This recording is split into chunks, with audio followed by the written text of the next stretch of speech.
Okay, so hey guys, and today I'm back with the Doraemon movie review, and this time it is the 12th movie of Doraemon, and which has the theme of an Arabian fairy tale to it. This Doraemon movie is Doraemon the movie Nobita's Arabian Nights, so let's begin the review of the movie. Okay, so first let's talk about the opening or beginning of this movie. As usual, the opening of this movie, like the opening of most Doraemon movies, is not as strong. Although I will give it credit where it's due, it definitely managed to interest me into the story of the rest of the movie pretty nicely, which most openings of Doraemon movies don't do for me, and it has to take to the second half to completely capture me into the story. I liked how they incorporated the story of this movie with Arabian fairy tales right from the start of it. That really set up the main theme of this movie really well.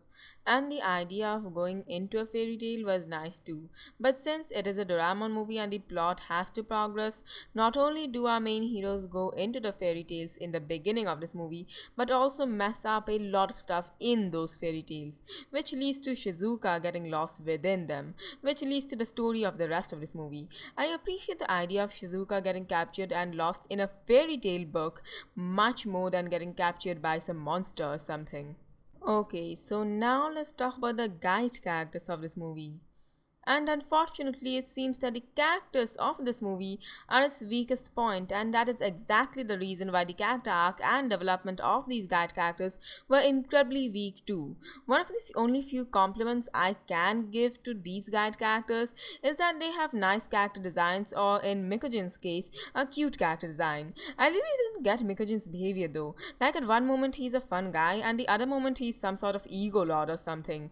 But I still like the idea of Sinbad growing older and out of shape and all, which really surprised not only Nobita, who was his great fan, but the audience too. A little subversion of expectation done right is always nice.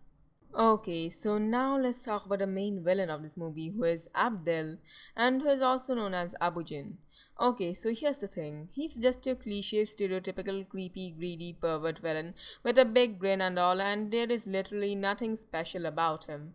Although near the end of this movie, he did get some nice plans and magic tricks out of nowhere, but those stupid tricks weren't enough to make him a good villain. This villain could have definitely been better, only if they tried a bit harder, but it shows that they did not. So this villain turned out to be absolute trash, only because they did not.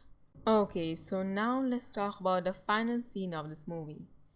Don't get me wrong, the final scene is okay for a stupid movie like this, but because it was the final scene of a Doraemon movie, I was expecting better. I get that this entire movie was stupid, so expecting the final scene to be any better would simply be dullness, but I did, and of course, I was greatly disappointed. The only part of the final scene which was actually really entertaining and action packed was that final sword fight between the hero of the movie, Sinbad, and the villain of the movie, Abujin. But that was it. Out of the entire final scene, that was the only hype moment. That is such a shame.